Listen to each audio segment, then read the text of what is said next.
मैं अनुरोध करूंगा हमारे जस्टिस कैलाश गंभीर जी से कि वे आएं और आज के कार्यक्रम को संबोधित करते हुए चंद शब्द कहें।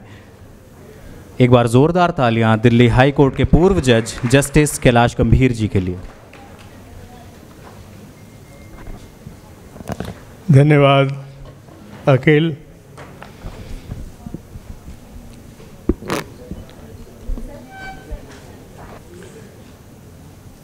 बहुत अच्छा कार्यक्रम चल रहा है और बड़े अच्छे अच्छे विचार सुनने को पहले से मिल चुके हुए हैं। ये उन्नत भारत संगठन ऐसा है, ये मैं देख रहा हूँ एकमात्र संगठन है जिसके अंदर भिन्न भिन्न क्षेत्रों से लोग जुड़े हुए हैं। आप देख सकते हो, संरक्षण तो हमें पद्मश्री विजय चोपड़ा जी का प्राप्त है ही, सबसे बड़ी बात ये है। और मीडिया जगत के सम्राट हैं वो।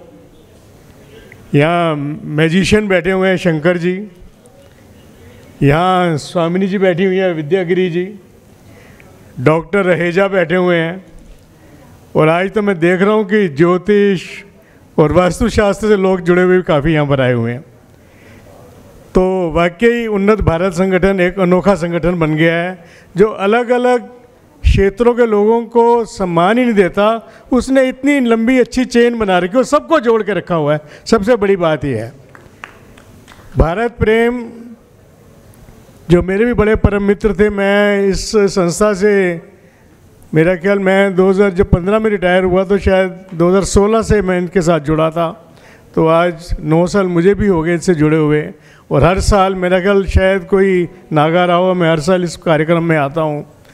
तो भारत प्रेम जी जैसे सबने बताया कि उनके अंदर तो एनर्जी लेवल बहुत ज़्यादा था।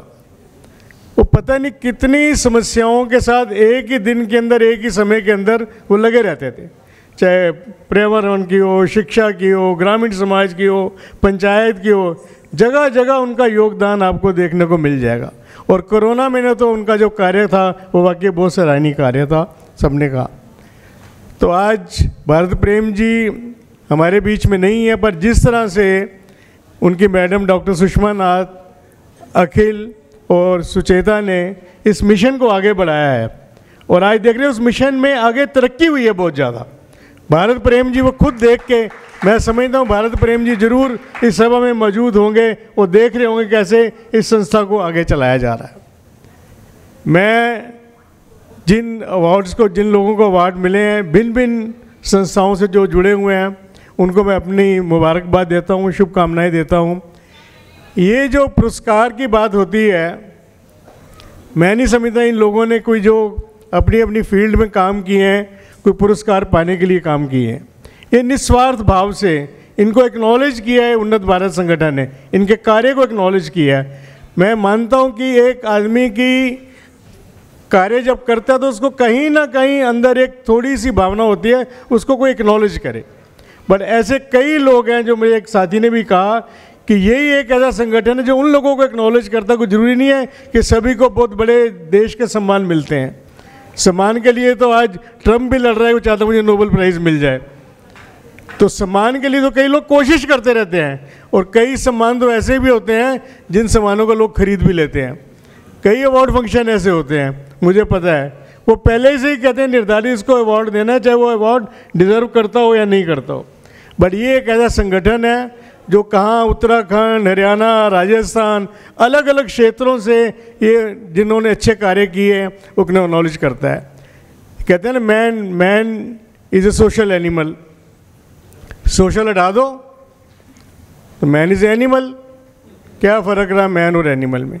ये जो सोशल वर्ल्ड है यही आप लोगों को, सबको समाज के साथ जोड़ता है, समाज के लिए कार्य करने की बात करता है। अगर आप समाज के लिए कार्य नहीं करो, आप कहीं भी बैठे हो, आप किसी क्षेत्र से, डॉक्टर रहेजा ने बताया कि उनके पास कोई भी पेशेंट किसी भी वर्ग से जुड़ा हुआ, किसी भी निम्न स्तर का आदमी भी आता था, वो उसकी सेवा करते थे। कोई ये नहीं है अमीर है, गरीब है, ये कहाँ से है, कहाँ से ये नहीं है। ऐसी भावना से समाज को कैसे, समाज के खास तौर पे निम्न वर्ग के लोगों को कैसे आगे बढ़ाया जा सकता है, उनको कैसे सुरक्षा दी जा सकती है, कैसे उनको सपोर्ट दी जा सकती है। ये जो सब लोग आप जिनको अवार्ड मिल रहे हैं, मैं समझता हूँ कहीं ना कहीं उन्होंने समाज के अंदर ऐसे लोगों का सहयोग दिया, तभी उनको एक्नॉलेज किया जा रहा है। मुझे पता है मेरे पास एक मुकदमा आया था, जैसे मैं बड़ा अभी हैरान हो गया, मेरे साथी ने 10 साल से हमारा फैसला इम्प्लीमेंट नहीं हुआ है। तो कई बार लगता है कि न्याय के अंदर कितनी कमियाँ हैं, 10-10 साल एक ऑर्डर इम्प्लीमेंट ना हो, और जो कितने CRPF के कितने लोगों को वो डील करता है। तो मुझे बड़ा अफसोस हुआ है सुन के। आदमी सोच भी नहीं सकता कि 10 साल रिटायरमेंट को हो गए और हमारा किया हुआ फैसला आज तक इम्प्लीमेंट नहीं हुआ। जनरेशन रिटायर हो गई।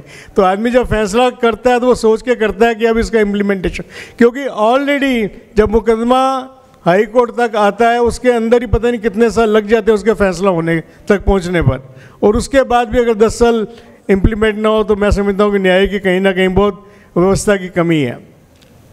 मैं कहता हूँ न्यायाधीश भी जो होता है वो कहीं ऐसा नहीं, हर लोग समाज से जुड़े हुए हैं। मैं अपने एक मुकदमे को याद कर रहा था कि द्वारका के अंदर जो है कोई किसी व्यवस्था से कुछ सोसाइटियों को पानी नहीं पहुंच रहा था, और अखबारों में आया कि वहाँ पर जो बेचारी 3-3, 4-4 फुट कई सोसाइटीज़ में लिफ्ट भी नहीं थी, वो बेचारी नीचे से टैंकर आता था, नीचे से बाल्टियाँ रह के ऊपर 3-3 मंजिल लग जाती थी।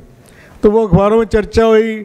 मैंने उसका सुओ मोटो उसको कॉग्निजेंस लेके मैंने जल बोर्ड वालों को कहा, मैंने कहा इन सोसाइटीज़ में आप जाओगे टैंकर लेके और पानी भी आप ही चढ़ाओगे, ये औरतें पानी नहीं चढ़ाएंगी। मैंने कहा अगर आप इनको ये जल प्रोवाइड नहीं कर सकते हो तो ये भी ड्यूटी आप ही करोगे, और 2 दिन के अंदर वहाँ की पानी की समस्या जो है समाप्त हो गई।